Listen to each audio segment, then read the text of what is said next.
Lawrence Bishnoi ਜਾਂ ਕੋਈ ਗੋਲਡੀ ਜਾਂ ਇੱਕ ਹੋਰ ਪਾਸੀ, ਇਹ ਸਾਰੇ ਗੈਂਗਸਟਰ ਇੱਥੇ ਭੇਜੇ ਗਏ। 2 ਸਾਲ ਪਹਿਲਾਂ ਉਹ ਮਾਹੌਲ ਇੱਥੇ ਬਣਾ ਦਿੱਤਾ ਗਿਆ ਕਿ FBI ਨੂੰ ਪਿਛਲੇ ਨਗਰ ਕੀਰਤਨ ਤੋਂ ਪਹਿਲਾਂ 26-27 ਗੈਂਗਸਟਰ ਫੜਨੇ ਪਏ ਜਿਹੜੇ ਕਿ ਇਹਨੂੰ ਡਿਸਟਰਬ ਕਰਨਾ ਚਾਹੁੰਦੇ ਸੀ। ਇਹੀ ਯਤਨ ਹੈ ਕਿ ਉਹ ਬਾਹਰਲੇ ਮੁਲਕਾਂ 'ਚ ਸਾਬਤ ਕਰਨ ਇੱਥੋਂ ਦੀਆਂ ਏਜੰਸੀਆਂ ਨੂੰ ਇਹ ਹੋਏ ਕਿ ਜੀ ਇਹ ਤਾਂ ਅਲਟੀਮੇਟਲੀ ਟੈਰਰਿਸਟ ਨੇ ਔਰ ਇਹ ਖਾਲਿਸਤਾਨ ਦੀ ਮੂਵਮੈਂਟ ਇਸ ਧਰਤੀ ਦੇ ਉੱਤੇ ਵੀ ਇਹ ਟੈਰਰਿਜ਼ਮ ਲਿਆ ਰਹੇ ਨੇ। ਹੁਣ ਵੀ ਜਿਹਨੂੰ ISI ਨਾਲ ਜੋੜ ਕੇ ਔਰ ਗ੍ਰਨੇਡ ਧਮਾਕਿਆਂ ਨਾਲ ਜੋੜ ਕੇ ਦੇਖਿਆ ਜਾ ਰਿਹਾ ਹੈ, ਅਸੀਂ ਸਮਝਦੇ ਹਾਂ ਕਿ ਵੀ ਉਹਨਾਂ ਦਾ ਵੈਲ ਕੋਆਰਡੀਨੇਟਡ ਇਹ ਮੂਵ ਹੈ ਗੈਂਗਸਟਰਾਂ ਦਾ ਨਾਮ ਵਰਤ ਕੇ। बेशक पोलिटिकल अनसर्टेनिटी इस वेले टैरिफ वार होए ਜਾਂ कुछ होर मुद्दे ने, लेकिन सिख फैक्टर साडा फोकस खालिस्तान ते होना चाहिए। डिवीएशन तो बचण दी लोड़ है। हाँ जी व्यूअर्स, इस वक्त साडे नाल खालिस्तान अफेयर सेंटर के संचालक डॉक्टर अमरजीत सिंह जुड़े ने। इन्हां नाल विचारां दी सांझ पाउने आ। डॉक्टर साहब वाहिगुरू जी का खालसा वाहिगुरू जी की फतेह जी। हाँ जी, अमरवीर सिंह जी तुहानूं भी और TV 84 दे समूह दर्शकां नूं भी वाहिगुरू जी का खालसा वाहिगुरू जी की फतेह। ਕੈਲੀਫੋਰਨੀਆ ਦੀ ਧਰਤੀ ਤੇ ਪਹੁੰਚੇ ਆ, ਗਦਰੀ ਬਾਬਿਆਂ ਦੇ ਇਤਿਹਾਸਕ ਸਥਾਨ Pacific cost Khalsa Diwan society Stockton ਤੇ ਇੱਥੇ ਜਿਹੜਾ ਇਹ 326ਵਾਂ ਖਾਲਸਾ ਸਾਜਣਾ ਦਿਵਸ ਨੂੰ ਕਮੈਮੋਰੇਟ ਕਰਦੇ ਆ, ਜਿਹੜਾ ਨਗਰ ਕੀਰਤਨ ਐਤਵਾਰ ਦੇ ਦਿਨ ਨਿਕਲਣਾ, ਉਸ ਦੀ ਸ਼ੁਰੂਆਤ ਜਾਂ ਜਿਹੜੇ ਕਮੈਮੋਰੇਸ਼ਨ ਦੇ ਜਸ਼ਨ ਨੇ ਉਹ ਸ਼ੁਰੂ ਹੋਏ ਆ। ਤੇ ਅੱਜ ਪਹਿਲੇ ਦਿਨ ਅਸੀਂ ਇੱਥੇ TV 84 ਦੀ ਟੀਮ ਦੇ ਨਾਲ ਪਹੁੰਚੇ ਆ। ਕਿਵੇਂ ਮਹਿਸੂਸ ਕਰ ਰਹੇ ਹੋ? ਦੇਖੋ, ਮੈਂ ਜਦੋਂ ਐਂਟਰ ਹੀ ਕਰਦਾ ਹਾਂ Pacific cost Khalsa Diwan society Stockton ਦੇ ਇਸ ਗੁਰਦੁਆਰਾ ਸਾਹਿਬ 'ਚ, ਔਰ ਖ਼ਾਸ ਤੌਰ 'ਤੇ ਅੱਜ ਜਦੋਂ ਕਿ ਅਜੇ 2 ਦਿਨ ਰਹਿੰਦੇ ਨੇ, ਪਰਸੋਂ ਨਗਰ ਕੀਰਤਨ ਹੈ, ਪਰ ਜਿਵੇਂ ਹਜ਼ਾਰਾਂ ਸਿੰਘਾਂ ਸਿੰਘਣੀਆਂ ਦਾ ਇਕੱਠ, ਖਾਲਿਸਤਾਨ ਦੇ ਲਹਿਰਾ ਰਹੇ ਝੰਡੇ, ਖਾਲਿਸਤਾਨ ਜ਼ਿੰਦਾਬਾਦ ਦੀਆਂ ਗੂੰਜਾਂ, ਔਰ ਇਧਰ ਨੌਜਵਾਨ ਬੱਚੇ ਬੱਚੀਆਂ ਜਿਹੜੇ ਸ਼ਸਤਰ ਵਿਦਿਆ ਦੇ ਵਿੱਚ ਪ੍ਰਵੀਣ ਨੇ, ਲੱਗੇ ਹੋਏ ਨੇ, ਤੇ ਮੇਰੇ ਮਨ 'ਚ ਇੱਕ ਖਿਆਲ ਆਇਆ ਕਿ ਵੀ ਬੇਸ਼ੱਕ ਕੰਟੈਕਸਟ ਦਾ ਕਈ ਥਾਂ ਤੇ ਦੁਹਰਾਇਆ ਜਾਂਦਾ ਹੈ ਕਿ ਹਿਸਟਰੀ ਰਿਪੀਟਸ ਇਟਸੈਲਫ, ਕਿਉਂਕਿ ਇਸ ਗੱਲ ਦਾ ਧਿਆਨ ਰਹੇ ਕਿ ਇਹ ਮਹਿਜ਼ ਇੱਕ ਗੁਰਦੁਆਰਾ ਸਾਹਿਬ ਨਹੀਂ ਹੈ ਜਿਵੇਂ 200 ਤੋਂ ਜ਼ਿਆਦਾ ਗੁਰਦੁਆਰਾ ਸਾਹਿਬ ਅਮਰੀਕਾ 'ਚ ਨੇ ਜਾਂ ਬਾਕੀ ਮੁਲਕਾਂ 'ਚ ਨੇ। ਇਹ ਨਗਰ ਕੀਰਤਨ ਵੀ ਕੋਈ ਇਕੱਠ ਦੇ ਲਿਹਾਜ਼ ਨਾਲ ਸਭ ਤੋਂ ਵੱਡਾ ਨਗਰ ਕੀਰਤਨ ਨਹੀਂ ਹੈ। ਸਰੀ ਦੇ ਵਿੱਚ ਜਿੱਥੇ ਕਿ ਐਤਵਾਰ ਹੀ ਨਗਰ ਕੀਰਤਨ ਹੋ ਰਿਹਾ, 6-7 ਲੱਖ ਸੇ ਇਕੱਠੇ ਹੋਣਗੇ, ਪਰ Pacific cost Khalsa Diwan society ਉਹ ਮੁਕਾਮ ਹੈ, ਇਹ ਗਦਰੀ ਬਾਬਿਆਂ ਦੀ ਉਹ ਧਰਤੀ ਹੈ ਜਿੱਥੋਂ ਕਦੇ ਆਵਾਜ਼ ਉੱਠੀ ਸੀ ਕਿ ਰਹਿਣ ਨਾ ਦੇਵੋ ਹਿੰਦ 'ਚ ਰਾਜ ਫਰੰਗੀ ਦਾ। ਇਹ ਉਹ ਪੀਰੀਅਡ ਸੀ ਜਦੋਂ ਅਸੀਂ 1912 ਦੇਖਦੇ ਹਾਂ, ਜਦੋਂ ਕਿ ਇਸ ਗੁਰਦੁਆਰੇ ਦੀ ਫਾਊਂਡੇਸ਼ਨ ਸੰਤ ਤੇਜਾ ਸਿੰਘ, ਜਿਨ੍ਹਾਂ ਨੂੰ ਸੰਤ ਅਤਰ ਸਿੰਘ ਮਸਤੂਆਣੇ ਵਾਲਿਆਂ ਨੇ ਹਾਰਵਰਡ ਯੂਨੀਵਰਸਿਟੀ ਫਿਰ ਕੋਲੰਬੀਆ ਪੜ੍ਹਨ ਲਈ ਭੇਜਿਆ, ਔਰ ਉਹਨਾਂ ਦੇ ਇਹ ਭਵਿੱਖਵਾਕ ਹੀ ਕਹੇ ਜਾ ਸਕਦੇ ਨੇ ਕਿ ਇੱਕ ਵਕਤ ਆਏਗਾ ਕਿ ਜਦੋਂ ਪੰਜਾਬ ਦੀ ਧਰਤੀ ਤੇ ਸਿੱਖੀ ਦਾ ਨੁਕਸਾਨ ਹੋਣਾ ਸ਼ੁਰੂ ਹੋਏਗਾ ਤੇ ਬਾਹਰਲੀ ਧਰਤੀ ਤੋਂ ਹੀ ਖਾਲਸਾ ਆ ਕੇ ਇੱਥੇ ਫੇਰ ਡੰਕਾ ਵਜਾਏਗਾ। ਸੋ ਉਸ ਸੱਜਣ ਪ੍ਰਿੰਸੀਪਲ ਤੇਜਾ ਸਿੰਘ ਜਿਨ੍ਹਾਂ ਦੀ ਬਹੁਤ ਵੱਡੀ ਕੰਟਰੀਬਿਊਸ਼ਨ ਹੈ ਕਿ ਉਹਨਾਂ ਨੇ ਕੈਨੇਡਾ ਦੇ ਸਿੱਖਾਂ ਨੂੰ ਕਿਵੇਂ ਬਚਾਇਆ ਜਦੋਂ ਕਿ ਬ੍ਰਿਟਿਸ਼ਰ ਉਹਨਾਂ ਨੂੰ ਇਕੱਠੇ ਕਰਕੇ ਹੌਂਡੂਰਸ ਭੇਜ ਰਹੇ ਸੀ।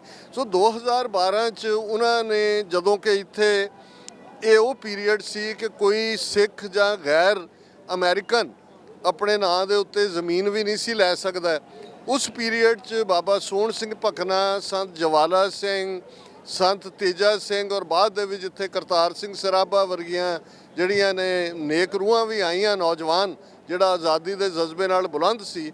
ਔਰ ਇਹ ਪੀਰੀਅਡ ਸੀ ਜਦੋਂ ਕਿ ਕਾਂਗਰਸ ਪਾਰਟੀ ਅਜੇ ਡੋਮੀਨੀਅਨ ਸਟੇਟਸ ਮੰਗਦੀ ਸੀ ਭਾਰਤ ਦੇ ਅੰਦਰ। ਗਾਂਧੀ ਸਾਊਥ ਅਫਰੀਕਾ ਦੇ ਵਿੱਚ ਅੰਗਰੇਜ਼ਾਂ ਦੀਆਂ ਜੁੱਤੀਆਂ ਝਾੜ ਰਿਹਾ ਸੀ, ਸਾਰਜੈਂਟ ਜਿਹੜਾ ਮੇਜਰ ਦੇ ਤੌਰ ਤੇ ਫਸਟ ਵਰਲਡ ਵਾਰ 'ਚ ਉਹਨੇ ਸਰਵ ਕੀਤਾ। ਤੇ ਉਦੋਂ ਜੇ 8000 ਸਿੱਖ ਅਮਰੀਕਾ ਕੈਨੇਡਾ 'ਚ ਸੀ, 7000 ਵਾਪਸ ਮੁੜ ਗਿਆ ਸੀ ਕਿ ਅਸੀਂ ਮੁਲਕ ਨੂੰ ਆਜ਼ਾਦ ਕਰਵਾਉਣਾ। ਇਸੇ ਧਰਤੀ ਦੇ ਉੱਤੇ ਗਦਰ ਪਾਰਟੀ ਦੀ ਨੀਂਹ ਰੱਖੀ ਗਈ। ਇੱਥੇ ਨਾਲ ਹੀ ਉਹ ਮਿਊਜ਼ੀਅਮ ਹੈ, ਉਹ ਪ੍ਰਿੰਟਿੰਗ ਜਿਹੜੀ ਐਨਸਾਈਕਲੋ ਸਟਾਈਲ ਟਾਈਪ ਪ੍ਰਿੰਟਿੰਗ ਸੀ ਜਿਹਦੇ 'ਚ ਗਦਰ ਗੂੰਜਾਂ ਦੀ ਪਬਲੀਕੇਸ਼ਨ ਹੋਈ। ਇੱਥੇ ਹੀ ਕਦੇ ਕਰਤਾਰ ਸਿੰਘ ਸਰਾਭੇ ਨੇ ਵੰਗਾਰਿਆ ਸੀ ਕਿ ਆਓ ਚੱਲੀਏ ਆਪਣੇ ਵਤਨ ਨੂੰ ਆਜ਼ਾਦ ਕਰਵਾਈਏ। ਸੋ ਇਹ ਵੱਖਰੀ ਕਹਾਣੀ ਹੈ ਕਿ ਜਦੋਂ ਤੱਕ 47 ਦਾ ਦੌਰ ਆਇਆ, ਇੱਥੇ ਜਿਹੜੀ ਮੂਵਮੈਂਟ ਖਾਲਸਾ ਰਾਜ ਦੇ ਲਈ ਜਾਂ ਸਿੱਖੀ ਤੋਂ ਪ੍ਰੇਰਿਤ ਸੀ, ਉਹਨੂੰ ਕਿਵੇਂ ਲੈਫਟਿਸਟ ਨੇ ਹਾਈਜੈਕ ਕੀਤਾ, ਫਿਰ ਕਾਂਗਰਸ ਨੇ ਹਾਈਜੈਕ ਕੀਤਾ, ਤੇ 47 ਤੋਂ ਬਾਅਦ ਗਦਰੀ ਬਾਬਿਆਂ ਦਾ ਇਤਿਹਾਸ ਤੁਹਾਨੂੰ ਕਿਤੇ ਵੀ ਨਹੀਂ ਮਿਲੇਗਾ। ਸਿੱਖ ਜ਼ਰੂਰ ਕਰਤਾਰ ਸਿੰਘ ਸਰਾਭਾ ਨੂੰ ਜਾਂ ਬਾਬਾ ਸੋਹਣ ਸਿੰਘ ਭਕਨਾ ਨੂੰ ਯਾਦ ਕਰਦੇ ਨੇ, ਲੇਕਿਨ ਉਹਨਾਂ ਦੀ ਮੁੱਖ ਧਾਰਾ 'ਚ ਕੋਈ ਥਾਂ ਨਹੀਂ ਹੈ। ਜੂਨ 84 ਦੇ ਹਮਲੇ ਤੋਂ ਬਾਅਦ ਇਹੀ ਥਾਂ ਉਹ ਮੁਕਾਮ ਬਣਿਆ ਜਿੱਥੋਂ ਖਾਲਿਸਤਾਨ ਦੀ ਮੂਵਮੈਂਟ ਨੇ ਸ਼ੁਰੂਆਤ ਕੀਤੀ। ਵੱਡੇ ਪੈਮਾਨੇ ਦੇ ਉੱਤੇ ਜਿਹੜੀ ਅੱਜ ਵੀ ਖਾਲਿਸਤਾਨ ਦੀ ਗੱਲ ਬਹੁਤ ਸਾਰੀਆਂ ਥਾਵਾਂ ਤੇ ਹੁੰਦੀ ਹੈ, ਪਰ ਇਹ ਇੱਕ ਯੂਨੀਕ ਗੁਰਦੁਆਰਾ ਸਾਹਿਬ ਹੈ ਜਿੱਥੇ ਨਿਸ਼ਾਨ ਸਾਹਿਬ ਦੇ ਨਾਲ ਖਾਲਿਸਤਾਨ ਦਾ ਝੰਡਾ ਵੀ ਝੂਲ ਰਿਹਾ ਹੈ। ਔਰ ਇਹ 1999 ਚ ਖਾਲਸਾ ਸਾਜਨਾ ਦਿਵਸ 300 ਸਾਲਾ ਜਿਹੜਾ ਸੀ, ਉਸ ਮੌਕੇ ਪਹਿਲੀ ਪੈਰੇਡ ਹੋਈ, ਪਹਿਲਾ ਨਗਰ ਕੀਰਤਨ ਹੋਇਆ। ਇਹ 26ਵਾਂ ਨਗਰ ਕੀਰਤਨ ਹੈ ਔਰ ਖਾਲਿਸਤਾਨ ਬੁਲੰਦ ਹੈ। ਔਰ ਜਦੋਂ ਅਸੀਂ ਇਸ 2-2.5 ਸਾਲ ਦੇ ਪੀਰੀਅਡ ਵੱਲ ਦੇਖਦੇ ਹਾਂ ਤੇ ਫਿਰ 15 ਜੂਨ 2023 ਨੂੰ ਭਾਈ ਅਵਤਾਰ ਸਿੰਘ ਖੰਡਾ ਦੀ ਬਰਮਿੰਘਮ 'ਚ ਸ਼ਹਾਦਤ, 18 ਜੂਨ ਨੂੰ ਭਾਈ ਹਰਦੀਪ ਸਿੰਘ ਨਿੱਜਰ ਦੀ, ਔਰ ਉਸ ਤੋਂ ਬਾਅਦ ਲਗਾਤਾਰਤਾ ਨਾਲ ਇਸ ਵੇਲੇ ਖਾਲਿਸਤਾਨ ਦਾ ਮੁੱਦਾ ਰਡਾਰ ਸਕਰੀਨ ਤੇ ਹੈ। ਔਰ ਇਹਦੇ 'ਚ ਵੀ ਕੋਈ ਸ਼ੱਕ ਨਹੀਂ ਕਿ ਇਸ ਧਰਤੀ ਦੇ ਉੱਤੇ ਮੂਵਮੈਂਟ ਨੂੰ ਗੰਧਲਾ ਕਰਨ ਲਈ, ਜਿਵੇਂ ਅਮਿਤ ਸ਼ਾਹ ਨੇ ਗੰਦੀ ਖੇਡ ਖੇਡੀ ਕੈਨੇਡਾ ਦੀ ਇਨਵੈਸਟੀਗੇਸ਼ਨ 'ਚ, ਹੌਕ ਕਮਿਸ਼ਨ 'ਚੋਂ ਵੀ ਸਾਨੂੰ ਨਜ਼ਰ ਆਉਂਦਾ ਹੈ, ਇੱਥੇ ਵੀ ਇਹ ਲਾਰੈਂਸ ਬਿਸ਼ਨੋਈ ਜਾਂ ਕੋਈ ਗੋਲਡੀ ਜਾਂ ਇੱਕ ਹੋਰ ਪਾਸੀ ਕਰਕੇ ਫੜੇ ਜਾਣ ਦੀ ਕਹਾਣੀ ਅੱਜ ਆਈ ਹੈ। ਇਹ ਸਾਰੇ ਗੈਂਗਸਟਰ ਇੱਥੇ ਭੇਜੇ ਗਏ। 2 ਸਾਲ ਪਹਿਲਾਂ ਉਹ ਮਾਹੌਲ ਇੱਥੇ ਬਣਾ ਦਿੱਤਾ ਗਿਆ ਕਿ FBI ਨੂੰ ਪਿਛਲੇ ਨਗਰ ਕੀਰਤਨ ਤੋਂ ਪਹਿਲਾਂ 26-27 ਗੈਂਗਸਟਰ ਫੜਨੇ ਪਏ ਜਿਹੜੇ ਕਿ ਇਹਨੂੰ ਡਿਸਟਰਬ ਕਰਨਾ ਚਾਹੁੰਦੇ ਸੀ। ਇਸ ਵਾਰ ਜਦੋਂ ਅਸੀਂ ਦੇਖ ਰਹੇ ਹਾਂ ਇੱਕ ਬਹੁਤ ਰਿਲੈਕਸਡ ਮਾਹੌਲ ਹੈ। ਆਲਰੇਡੀ FBI ਨੇ ਕ੍ਰੈਕਡਾਊਨ ਕੀਤਾ ਉਹਨਾਂ ਦੇ ਉੱਤੇ, ਔਰ ਅਸੀਂ ਇਸ ਗੱਲ ਵੱਲ ਧਿਆਨ ਦਿਵਾਉਣਾ ਚਾਹੁੰਦੇ ਹਾਂ ਕਿ ਬੇਸ਼ੱਕ ਇੱਥੋਂ ਦੀ ਮੂਵਮੈਂਟ ਨੂੰ ਗੰਧਲਾ ਕਰਨ ਲਈ ਜਿਹੜੀ ਸਟੋਰੀ FBI ਦੇ ਨਾਂ ਤੇ ਅੱਜ ਸਾਰੇ ਪਾਸੇ ਘੁੰਮ ਰਹੀ ਹੈ ਕਿ ਜਿਹੜਾ ਫੜਿਆ ਗਿਆ ਉਹਦੇ ਪਾਕਿਸਤਾਨ ਦੇ ISI ਨਾਲ ਸੰਬੰਧ, ਗ੍ਰਨੇਡ ਹਮਲੇ ਦੇ ਵਿੱਚ ਜਿਹੜੀ ਹੈ ਉਹ ਸ਼ਮੂਲੀ ਜਾਂ ਦੂਜਾ, ਇਹ ਸਾਨੂੰ ਦੇਖਣਾ ਪਵੇਗਾ। ਇੱਥੋਂ ਦੀਆਂ ਲਾਅ ਐਨਫੋਰਸਮੈਂਟ ਏਜੰਸੀਜ਼ ਨੂੰ ਵੀ ਕਿਤੇ ਇੰਡੀਅਨ ਇੰਟੈਲੀਜੈਂਸ ਏਜੰਸੀਆਂ ਉਵੇਂ ਹੀ ਡਿਊਪ ਨਾ ਕਰਨ ਜਿਵੇਂ RCMP ਔਰ ਸੀਸਸ ਨੂੰ ਕੀਤਾ ਸੀ 84 ਦੇ ਦੌਰ 'ਚ, ਏਅਰ ਇੰਡੀਆ ਵਰਗਾ ਹਾਦਸਾ ਕਰਵਾ ਕੇ ਸਿੱਖਾਂ ਦੇ ਖਾਤੇ 'ਚ ਪਾਇਆ ਗਿਆ ਸੀ। ਸੋ ਮੈਂ ਸਮਝਦਾ ਵੀ ਇਹ ਮਲਟੀਪਲ ਫੈਕਟਰਸ ਇਸ ਵੇਲੇ ਸਾਡੇ ਸਾਹਮਣੇ ਨੇ, ਪਰ ਖਾਲਸਾ ਚੜ੍ਹਦੀ ਕਲਾ ਦਾ ਪ੍ਰਤੀਕ ਹੈ, ਖਾਲਿਸਤਾਨ ਸਾਡਾ ਗੋਲ ਹੈ। ਔਰ ਇਸ ਵੇਲੇ ਇਹਦੇ ਬਾਵਜੂਦ ਕਿ ਪੰਜਾਬ ਦੇ ਵਿੱਚ ਸਿੱਖ ਲੀਡਰਸ਼ਿਪ ਨੂੰ ਖਿਲਾਰ ਦਿੱਤਾ ਗਿਆ ਹੈ, ਅਕਾਲ ਤਖਤ ਦੇ ਔਰ ਨੂੰ ਕਮਜ਼ੋਰ ਕਰਨ ਦੇ ਲਈ ਕੰਸਪੀਰੇਸਿਸ ਨੇ, ਲੇਕਿਨ 5 ਮਿਲੀਅਨ ਸਿੱਖ ਡਾਇਸਪੋਰਾ, ਔਰ ਇਹ ਗਦਰੀ ਬਾਬਿਆਂ ਦੀ ਧਰਤੀ ਤੋਂ ਅਸੀਂ ਜਿੱਥੇ ਕਰਤਾਰ ਸਿੰਘ ਸਰਾਭਾ ਦੇ ਨਾਲ ਹੀ ਇਹ ਲਾਈਨਾਂ ਜੋੜੀਆਂ ਜਾਂਦੀਆਂ ਨੇ ਕਿ ਜਦੋਂ ਉਹਦਾ ਕਹਿਣਾ ਸੀ ਕਿ ਸੇਵਾ ਦੇਸ਼ ਦੀ ਜ਼ਿੰਦੜੀ ਹੈ ਬੜੀ ਔਖੀ, ਗੱਲਾਂ ਕਰਨੀਆਂ ਢੇਰ ਸੁਖੱਲੀਆਂ ਨੇ, ਜਿਨ੍ਹਾਂ ਦੇਸ਼ ਸੇਵਾ ਵੱਲ ਪੈਰ ਪਾਇਆ ਉਹਨਾਂ ਲੱਖ ਮੁਸੀਬਤਾਂ ਝੱਲੀਆਂ ਨੇ। ਖਾਲਿਸਤਾਨ ਦੇ ਸ਼ਹੀਦਾਂ ਨੂੰ ਵੀ ਜਿੱਥੇ ਅਸੀਂ ਯਾਦ ਕਰ ਰਹੇ ਹਾਂ, ਖਾਲਿਸਤਾਨ ਦੀ ਪ੍ਰਾਪਤੀ ਲਈ ਜੇਲ੍ਹਾਂ 'ਚ ਬੰਦ 25-25 30-30 ਸਾਲ ਤੋਂ ਜਿਹੜੇ ਉਹ ਪ੍ਰਿਜ਼ਨਰਸ ਆਫ ਕੌਂਸ਼ੀਅੰਸ, ਜਿਨ੍ਹਾਂ ਨੂੰ ਅਸੀਂ ਪੋਲੀਟੀਕਲ ਪ੍ਰਿਜ਼ਨਰਸ ਕਹਿੰਦੇ ਹਾਂ, ਉਹਨਾਂ ਨੂੰ ਵੀ ਅਸੀਂ ਯਾਦ ਕਰੀਏ। ਔਰ ਜਿਹੜੇ ਅੱਜ ਵੀ ਰਣਤੱਤੇ ਦੇ ਵਿੱਚ ਕਿਸੇ ਨਾ ਕਿਸੇ ਫਾਰਮ ਦੇ ਵਿੱਚ ਜੂਝ ਰਹੇ ਨੇ ਉਹਨਾਂ ਨੂੰ ਵੀ ਯਾਦ ਕਰੀਏ, ਕਿਉਂਕਿ ਇਹ ਬੜਾ ਇੰਪੋਰਟੈਂਟ ਹੈ। ਬਾਹਰ ਬੈਠੇ ਸਿੱਖਾਂ ਦੀ ਆਵਾਜ਼ ਇਸ ਵੇਲੇ 5 ਆਈਜ਼ ਕੰਟਰੀਜ਼ ਦੇ ਵਿੱਚ ਅਸੀਂ ਖਾਲਿਸਤਾਨ ਰੈਫਰੈਂਡਮ ਦੇ ਹਵਾਲੇ ਨਾਲ ਸਿੱਖ ਕੌਮ ਦਾ ਰਿਸਪੌਂਸ ਦੇਖਿਆ। ਬੇਸ਼ੱਕ ਪੋਲੀਟੀਕਲ ਅਨਸਰਟਨਟੀ ਇਸ ਵੇਲੇ ਉਹ ਟੈਰਿਫ ਵਾਰ ਹੋਏ ਜਾਂ ਕੁਝ ਹੋਰ ਮੁੱਦੇ ਨੇ, ਲੇਕਿਨ ਸਿੱਖ ਫੈਕਟਰ ਸਾਡਾ ਫੋਕਸ ਖਾਲਿਸਤਾਨ ਤੇ ਹੋਣਾ ਚਾਹੀਦਾ ਹੈ, ਡਿਵੀਏਸ਼ਨ ਤੋਂ ਬਚਣ ਦੀ ਲੋੜ ਹੈ।